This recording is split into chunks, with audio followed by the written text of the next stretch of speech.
पहली बात, जब आप हम लोगों से ये बात कर चुके थे उसके बाद अपने बात से आप मुकरे, और उसके बाद जब नेता प्रतिपक्ष बोल रहे हैं तो श्रीचंद कृपलानी और हरलाल सारन दोनों बार बार उनको टोक रहे थे, बीच में खड़े होकर बोल रहे थे। तो मैंने सिर्फ इतना बोला कि जब नेता प्रतिपक्ष बोल रहा है तो आप लोगों को अधिकार नहीं है, क्योंकि जब आपका नेता बोलता है तो हम लोग सब सुनते हैं, तो आपको ये बात सुननी चाहिए। उतने में पूरी भाजपा खड़ी हो गई और स्पीकर साहब को पता नहीं पहले से ये तय करके आए थे, क्योंकि उन्होंने पहले भी 2-3 बार यूं कह दिया कि आप शांति से बैठ जाइए, क्योंकि भाजपा के मंत्री जवाब दे नहीं पा रहे।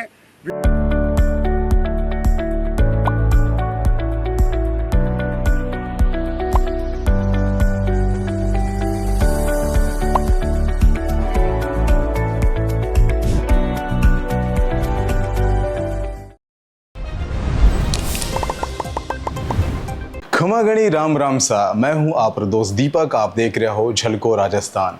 विधानसभा में आए दिन कोई ना कोई बात पर बहस और चर्चा होते हुआ आप देख रहे हैं। वटे विधानसभा में काले हुआ हंगामा के बाद लाडनू से कांग्रेस विधायक मुकेश भाकर ने 6 महीना रे वास्ते निलंबित कर दिया गया है। इन बाद स्पीकर सदन की कार्रवाई ने अनिश्चित काल के लिए रोक दियो, जिन कारण विपक्ष जमकर हंगामा करियो। 6 महीने के लिए निलंबित किया जाता है। राष्ट्रगान, राष्ट्रगान, राष्ट्रगान, राष्ट्रगान। आपने बता दूं कि इनसे पहले सरकारी मुख्य सचेतक जोगेश्वर गर्ग भाकर ने 6 महीना के लिए सस्पेंड करवा को प्रस्ताव रख दिया था, जिन्हें मंजूर कर दिया गया है। भाकर ने सस्पेंड करवाने बाद सदन में राष्ट्रगान करवा कर कार्रवाई रोकी गई। जोगेश्वर गर्ग बोलिया कि भाकर ने शर्म आनी चाहिए, सस्पेंड करवाने बाद सदन से चलो जानो चाहिए।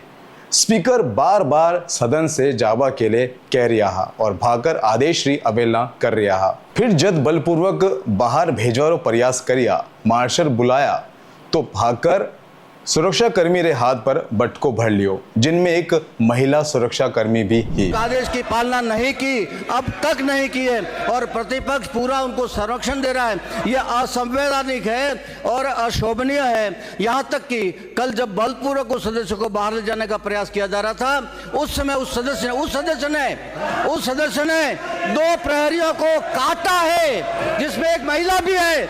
एक महिला का हाथ काट दिया उन्होंने। शर्म आनी चाहिए उनको। गर्ग आगे कहिए कि विधानसभा की प्रक्रिया और कार्य संचालन नियम 292-93 में प्रावधान है कि निलंबित विधायक ने तत्काल सदन से बाहर चलो जाना चाहिए, पर भाकर एडो नहीं करिया और पूर्व प्रतिपक्ष उन्हें संरक्षण दे रही हो। एडो अभद्र व्यवहार करवा वाला ने सदन रो सदस्य रहवा रो कोई हक नहीं है। निलंबन रे बाद मुकेश भाकर रो कहना है कि यो फैसलो भाजपा रे दबाव में लियो गयो है। मैं लोग कानून मंत्री रा बेटा की गलत तरीका से नियुक्ति के बारे में बात करना चाहता हा। पहले स्पीकर बोलिया कि आप सीट पर जाओ, मैं व्यवस्था देवू हूँ। मैं लोग सीट माते गया तो स्पीकर बोलिया कि आप लिखित में दो, मैं प्रशिक्षण करके काले समय देऊंगा। जब नेता प्रतिपक्ष बोल रहा था तो भाजपा नेता बीच में ही खड़ा होके बोलबा आ गया।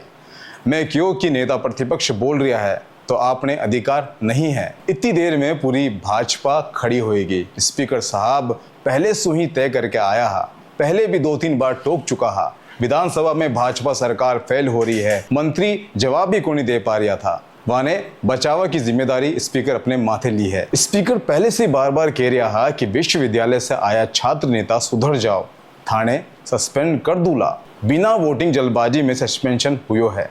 मार्शल माणी महिला विधायक के साथ जिन तरीका रो बर्ताव करया है, जेडो कोई सड़क माते झगड़ो होवे बड़ी नौबत आएगी। देखिए, जो एक असंवैधानिक निर्णय स्पीकर द्वारा लिया गया है, भारतीय जनता पार्टी के दबाव में लिया गया है, भारतीय जनता पार्टी की सरकार के दबाव में लिया गया है।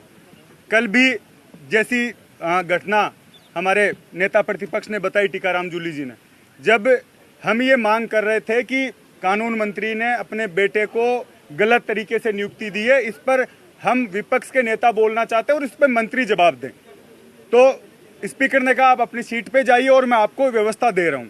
जैसे ही हम लोग सीट पे आए और स्पीकर कहने लगे आप हमें लिखित में दे दीजिए और मैं परीक्षण करके कल आपको समय दूंगा।